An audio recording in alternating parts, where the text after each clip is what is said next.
Welcome to the new Cyber Frontier, bringing you the latest news on the local Colorado economy and initiatives that focus on the development of cybersecurity economics. You don't have to be a computer or cybersecurity expert to get plugged in. Your host, Chris Gorog, brings it straightforward, asks the tough questions, and brings the cyber world to a level of understanding for everyone. Chris is personable and opens up with our guests on issues we all would like to see addressed. You can find us on the web at www.newcyberfrontier.com. Now join our host as he introduces the topic for today's New Cyber Frontier. Hello, this is Abe Thompson with New Cyber Frontier podcast. Coming to you from the SecureSet campus here in Colorado Springs, Colorado. Beautiful Colorado Springs. I have the distinct privilege today of hosting a good friend and colleague, and also an eminent scholar. We know him by many names, but today we have in the studio Dr. Erik Huffman. Welcome to the podcast. Thank you for having me, sir. I appreciate it. Well, it's a delight, of course. And so, lots been going on for you lately. You've been speaking at conferences and going around the world, and we have the privilege of having you now here at SecureSet as our lead technical instructor and helping us formulate and shape kind of the next generation of cyber warriors. So, tell us a little bit about Dr. Huffman's journey. How'd you get to this point, and what are you up to?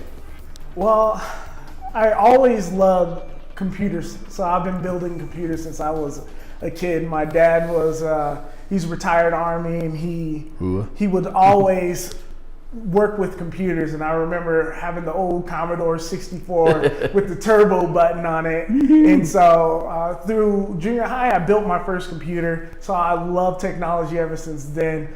So I got my undergraduate degree in computer science. Then I started working for Walgreens, just going store to store, fixing networks, fixing broken equipment, making sure communications were always up through the stores, making sure the satellite was working as a backup system. Sure. And then I went and got my master's degree. My master's is a science of management, concentrating in IT management. Yeah. And then from there, I was fortunate enough. The timing was just perfect. I graduated with my master's degree, and then Walgreens was opening project management, their project management office. So I applied, applied and randomly went there.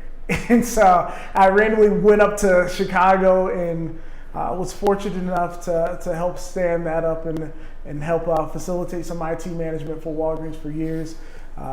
Then I got a random call, a LinkedIn message, asked if I would teach nights. I was like, yeah, I'll start teaching nights, and fell in love with education just wholeheartedly.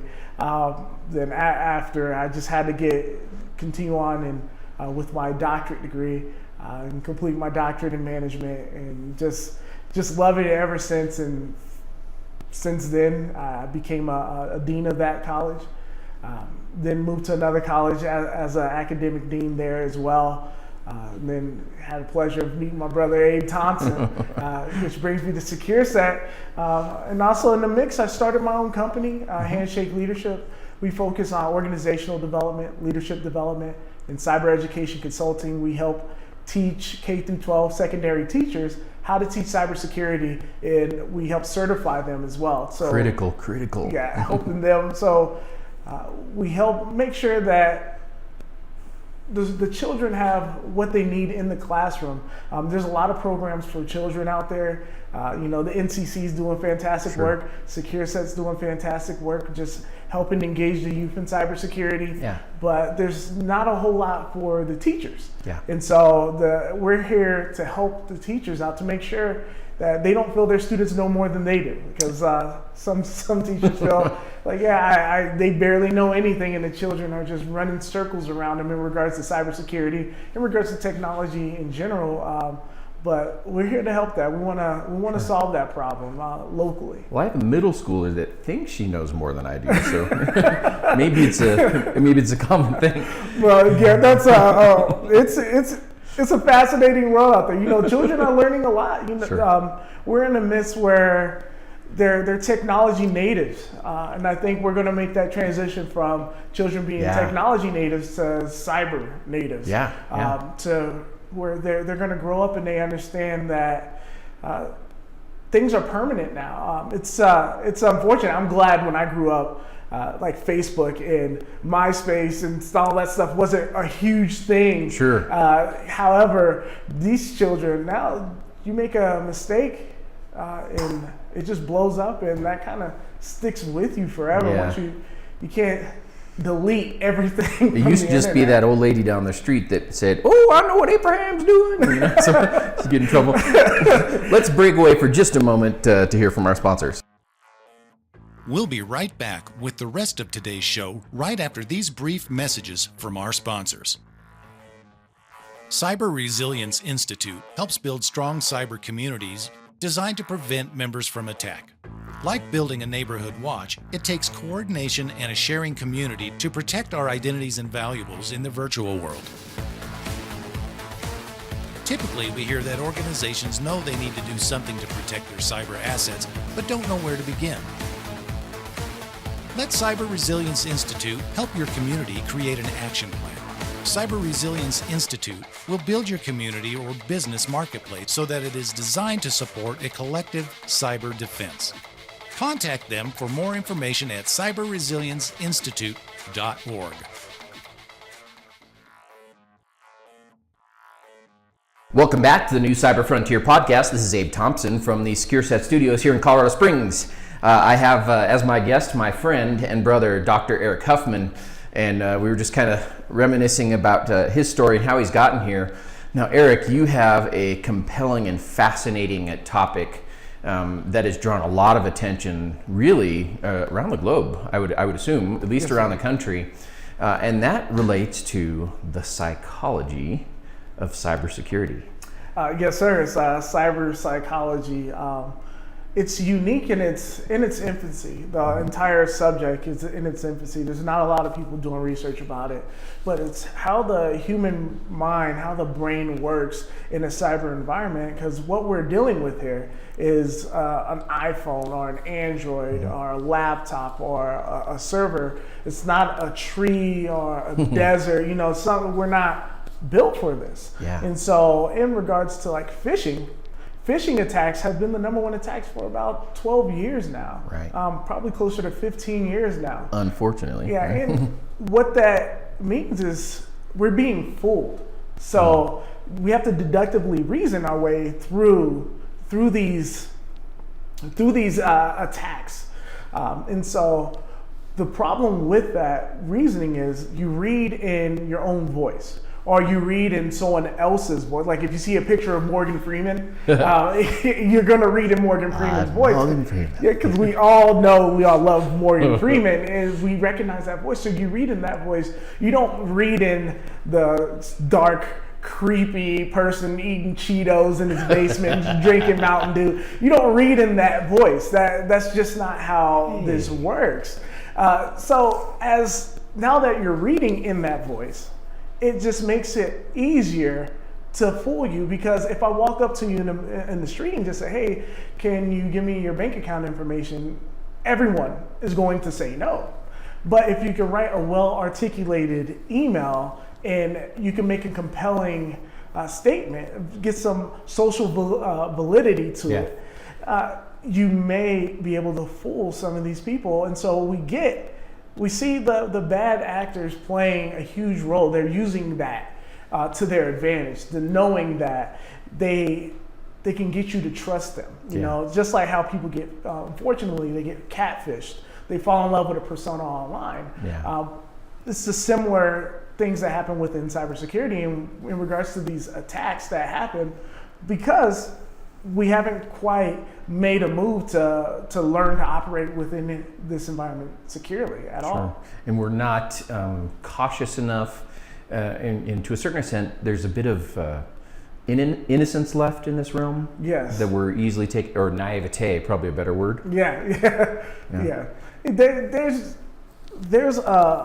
a notion that we know the internet's not safe. However, we put so much of ourselves out there to be seen that people could pick and choose what to learn and what to use against you. Yeah. For example, if you're looking at different organizations, if an organization is going through a transition or going through a layoff, that news is broadcasted out to the world. Yeah. And so bad actors can spoof an email very easily and start writing towards a particular target and try to fool that individual. So a notion that happens is you think that the cyber gurus within the organization are going to help you out. Well, the bad guys are thinking this very well. They're not going to try to target and try to attack the network in regards to, let's bat wits with the brightest cyber mind in the organization. Yeah. They're going to pick the weakest link. And the fact that they know they're going to pick the weakest link, and that's the easiest way to get that information, because cracking a firewall, IDS, IPS, that stuff's difficult. Fooling someone is way easier. Soft target. Yeah, it's definitely a much softer target for those individuals out there. It's in this notion of the psychology of cybersecurity, this notion of the psychology of someone that's doing some social engineering is fascinating, and it needs to be explored a lot more so we can have more self-awareness. You can recognize that, yes, we have our firewall, we have our IDS, we have our IPS. However, we need to focus on the training, and we need to focus on understanding yourself within the cyber environment.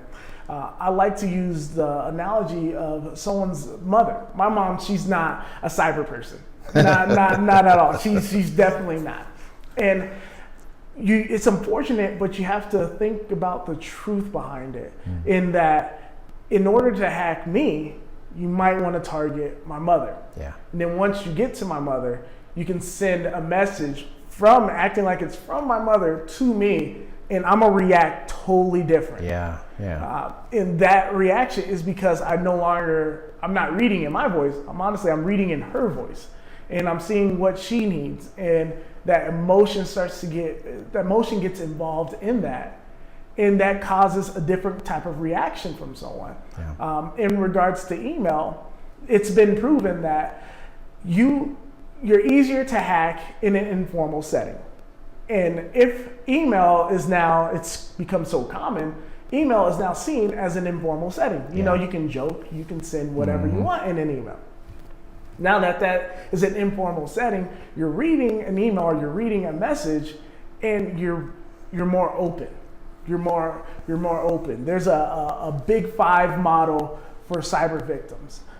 It's individuals that are extroverts, because if you're extroverted, if you're more willing to talk to people, if you're more willing to engage in a conversation with someone you don't know, you can definitely become a cyber victim. You can hack that. Someone that is emotionally stable, not to say if you're emotionally stable, you're going to be a cyber victim. I'm not saying that at all. However, if you've dealt with someone that's emotionally unstable, they're way harder to deal with. And so if you're in a good mood, if you're an extrovert, you're in a good mood, and you're emotionally stable at that time because you're happy, you will listen to me. Yeah. And the fact that you will listen to me now, I just have to say the right things. I just have to put this email together. The days of the Nigerian prince are kind of gone. It's a good to joke about, but they're kind of gone. But now it's the days of your Amazon invoice or of an email from your CEO. Like, hey, here's your CEO. Your CEO sending you this. I need you to send $10,000 to this partner for this project. Complexity has arrived. Definitely. And they put deadlines on it too, to say, we need this done by close of business. I'm gonna be out of the office. Send this right now. And so you're reading in the CEO, like, oh, the CEO needs this done. I need to act. And people are getting fooled. According to the Verizon Data Breach Investigation Report last year, 94% of all attacks came from phishing. 94%. Then I think it was like 5 or 6% came from web applications. 1% was everything else. That is literally everything else. Everything you see on Fox News, CNN, NBC, some of that's just the 1%. The everyday attack is what the psychology is all about. Is understanding. They estimate by 2020 or 2020 2021 that cybercrime is going to cost $7 trillion annually. And that's not coming from the 1%. That's coming from the everyday attack. And nowhere near that amount is being spent to combat it. That is very true. Yeah. That is true. So it gets kind of scary as we listen to this. We Americans, we love our freedom. We love our, our sort of outgoing nature for all intents and purposes. What's the balance? How do we still continue to live and not live in fear and yet still be cautious?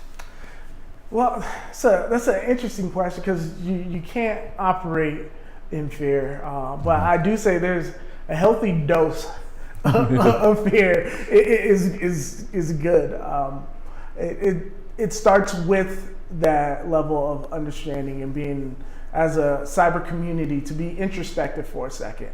Sure. Because let's just look at what's going on. If you look at the speed of innovation, it's crazy. Yeah. We have more cyber protections. We have IDS systems that are hardware now, IPS systems that are hardware now, firewalls that they're no longer just software, they're hardware now. We have all these crazy, amazing defenses, but if you look at the rate of attacks, that has increased almost identically to the speed of innovation. Just because we innovate doesn't mean the bad guys don't innovate as well. The bad guys innovate just as much as we do. Let's talk about those bad guys in just a minute. Let's take a break for our sponsor. We'll be right back with the rest of today's show right after these brief messages from our sponsors. Cyber Resilience Institute helps build strong cyber communities designed to prevent members from attack. Like building a neighborhood watch, it takes coordination and a sharing community to protect our identities and valuables in the virtual world. Typically, we hear that organizations know they need to do something to protect their cyber assets, but don't know where to begin. Let Cyber Resilience Institute help your community create an action plan. Cyber Resilience Institute will build your community or business marketplace so that it is designed to support a collective cyber defense. Contact them for more information at cyberresilienceinstitute.org. Welcome back to the New Cyber Frontier. This is Abe Thompson from the SecureSet studios here in Colorado Springs, podcasting with my good friend and brother, Dr. Erik Huffman. So we're talking about how the speed of innovation, unfortunately the bad actors have kept pace with that. And you were kind of talking about those bad guys and what they're up to in this regard. Unpack that for us. Yeah, so as we've innovated, they have innovated. Yeah. They have innovated. Mm-hmm. The bad guys have innovated as well. And this introspection needs to happen between within the cyber community. Let's think about what are we doing and why hasn't it been quite as effective as we've hoped. And that boils down to the psychology or the mind, the brain that are in this environment. Most hackers, when there's a study that was conducted at DEF CON 2 years ago that I did, most hackers, about 73% of those hackers stated that your firewall is obsolete or irrelevant. They're not even looking at it. They're not even trying to attack it. What they're trying to attack, they're trying to attack people. 4 or 5 of those hackers that I interviewed, they stated that all those attacks, they start with people. If they can get you to reveal your username and password, that's what they would prefer to do. They would not prefer to bat wits with the cyber engineers or try to, crack a port and sneak in messages. That stuff is crazy difficult. It's difficult even for the best minds to do. So they start with people, then they move to the technology. Mm-hmm. And we've tried to patch people with technology. Mm-hmm. This human patching has been ineffective. So when attacks happen, we as people, we diffuse responsibility.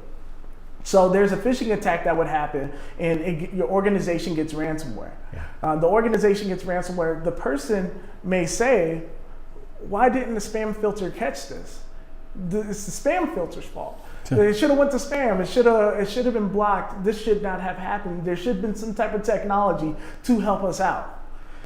you should not patch the human too much. We've tried that, and we've been effective in some regards. But however, at this current point, what I'm saying is that this needs to change. We need to start looking within. Let's look within, and let's understand self within the cyber environment, and let's operate accordingly. Let's operate appropriately within the cyber environment, where we now have all these social media outlets. We now have more information about ourselves. We're creating more information than we ever have before, and it's hard to understand what's real and what's fake now. Sure. And that even comes into play when you're at work. You don't understand what's real and what's fake. And the communication within our community now, we have 5 or 6 generations working together all at once now. Wow. And we all communicate very differently. Yeah. And a lot of that communication is going through technology now. I worked in a school, and I would always joke, people would have offices literally next door to each other, and they would call one another instead of just having a face-to-face conversation. Heaven forbid. Yeah, and so with this, now that we're in this environment and we understand that the communications are very different, and that we're communicating digitally, pretty much now almost across all silos. This has led to us no longer understanding. We don't even know how to understand one another. And so you don't understand what's real and what's fake, and you're not reading in the appropriate voice. You're reading in your own voice. You can't really change that. I don't say read every voice in some super dark, sweaty guy in his basement. Excellent. Definitely not recommending that. But however, just that a healthy dose of fear and understanding of the situation that in, understanding the environment that you're in, and what's really at stake when you're sending emails, or when you're talking to someone, because the bad guys are good. On the dark web, you can buy a botnet, you can buy a Trojan, you can buy ransomware and deploy it. You no longer have to develop the botnet. Yeah, sure. You no longer have to develop it. You can simply buy it. So lazy crooks. Yeah, great. Definitely. So it's making hacking easy. A well-articulated email. I tell some of the students in class that all you need to do to really be an effective hacker, pay attention in English class, and learn to fool people. Understand how to fool people. If you do that, you can do a whole lot more damage than someone that's trying to bat wits. With our brethren in NORAD, you'll fail 10,000 times before you even get lucky once. So all you CIA officers out there looking for a second career. Definitely. Certainly, we can definitely use some help on the good side in regards to psychology. Just try to understand and convey this to someone else, and convey the message of this is how you think. This is why this is the way it is. This is why you are being fooled. Sure. And if we can convey that outwards to everyone, we can be a whole lot more effective. The 1% is going to be there. The amazing hackers are going to be there. But however, the everyday criminals, they're having far too much success using the same. I'm a football fan. Every time I see phishing being number one, I'm like, dude, they're running the same play and they're scoring every single time. They got one move, and they're sacking the quarterback every single time. Let's do something about this move. Up the middle, punt. That's exactly what we're doing. And so I conducted my research. I wrote my dissertation on cyber psychology. There's a few great individuals out there that are researching cyber psychology and tying the two together, putting the human element and the technology together, because it's not separate. Every cyber person I spoke to at every conference I've gone to, we all say the same thing, like, hey, everything works fine until someone touches it, until they use the human element, right? The eighth layer of the OSI model. Exactly. Right? That's exactly what this is, and this is what we're attempting to address. We're attempting to to give notice to, hey, this is the human brain. This is how it's functioning. Sure. The limbic system in your brain, it's fight or flight. Yep. It has you don't speak with your limbic system. It's just feeling, that gut feeling you have. Yep. It's actually the limbic part of your brain. That doesn't work in a cyber environment. And so you don't look and say, oh my God, it's spam, and duck. No, that doesn't happen. And so what does happen is just that kind of turns off unless you're watching a video. Right. If you're watching a video, that's why you get scared, and you, like watching a horror movie, right, you get scared and you kind of duck and you move. Sure. It's the limbic part of your brain's like, danger, move, danger, move. What keeps us alive biologically every day doesn't work within the cyber environment. Sure. Now that they've taken that away from you, it's all, hey, deductively reasoning. And you're reading and you're just trying to understand, did this come from Abe Thompson or not? Or right, like, did this come from Erik Huffman or not? Like, and people, they're just not understanding that. Our everyday users. Sure. It's just not really understanding that and understanding what's at stake. Because let's go ahead and put the whole picture in, let's put the whole environment in perspective. Sure. So you send a Nigerian prince your bank account information. Shame on you.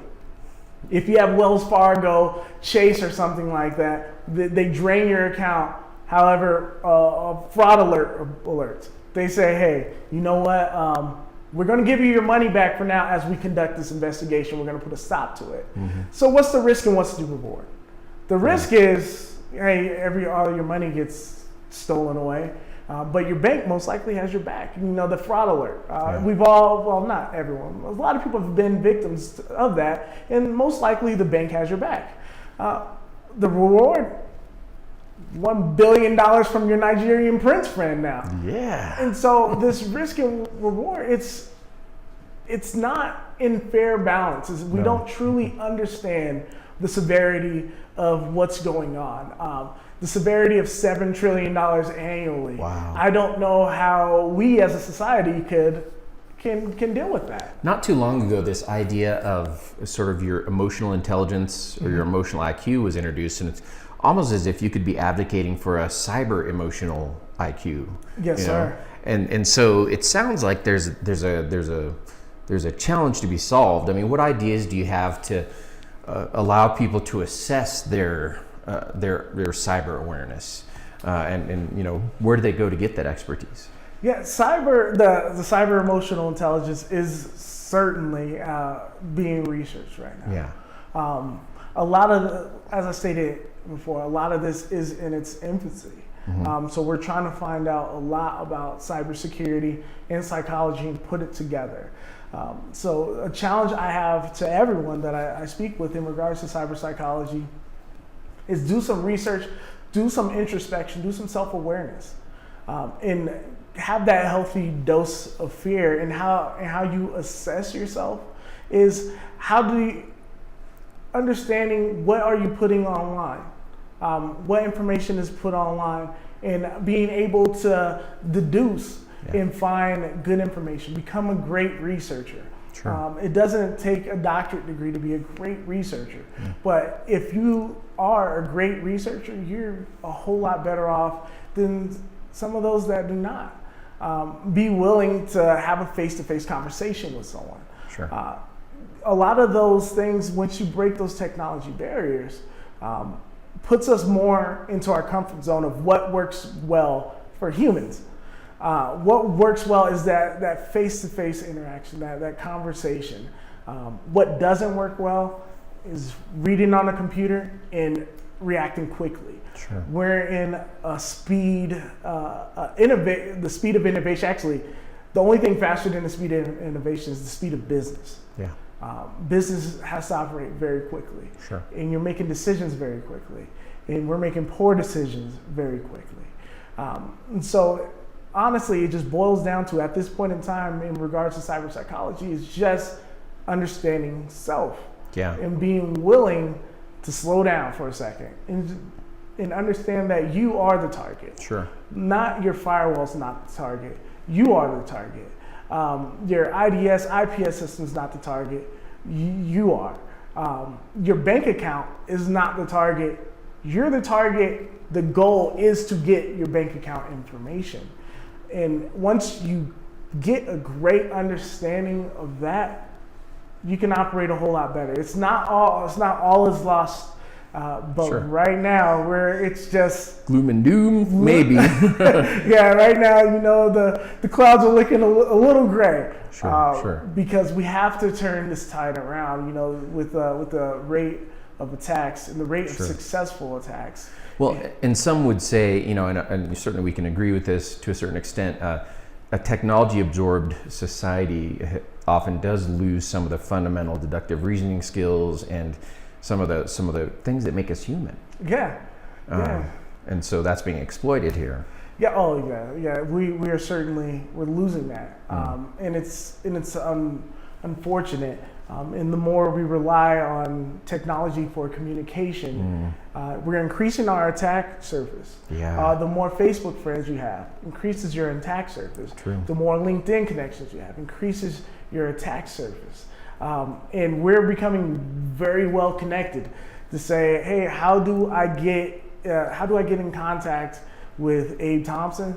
Well, let's look at New Cyber Frontier and let's see who's all connected to him. Yeah. And then if one of those people are vulnerable, you're becoming a little more vulnerable as well. And so you receive a message from a friend or from a colleague or from a coworker, from a partner, and next thing you know, you're reading like, okay, yeah, we're working on this new project, so we need this.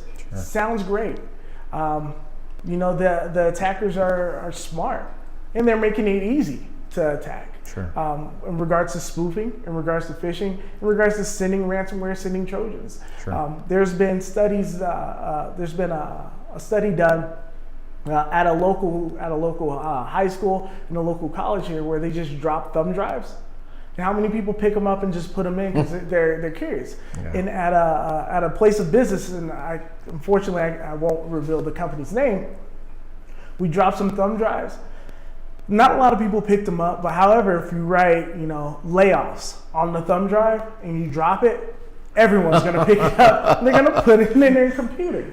Because it's just that, it's just almost not fair. Because you're like, man, I really want to see layoffs. Who's laying off? Then you plug it in, or for students. If I drop thumb drives and I put test answers, they're gonna be interested to see what's on the thumb drive, and little do they know you're the target. Sure. Let's not put so much credence and so much hope onto the outcome. The outcome is the financial information or the government secrets or things like that. That's the outcome. Who's the target? You, the user, you are the target, and they're going to exploit your weakness. Sure. And the weakness you have is how you're thinking through this, and if they can outthink you just for that once. All they have to do is score one time and they win. Well, Dr. Huffman, you are prophetic in your observations here, and it surprises me that it's still in its nascence, but you have definitely sounded the alarm. You have gotten people's attention, I think, on this topic, and we certainly need to be there. I mean, self-awareness, all those other pieces that people may not have considered, in the cyberspace, but definitely important. So we are just delighted to have had you here on the show, and thank you so much for your time. Thank you. I really appreciate it. Indeed. Ladies and gentlemen, this has been the New Cyber Frontier, coming to you from the SecureSet studios here in Colorado Springs. My name is Abe Thompson. Thank you for joining us today. The views or opinions expressed during this podcast are not those of Colorado Technical University.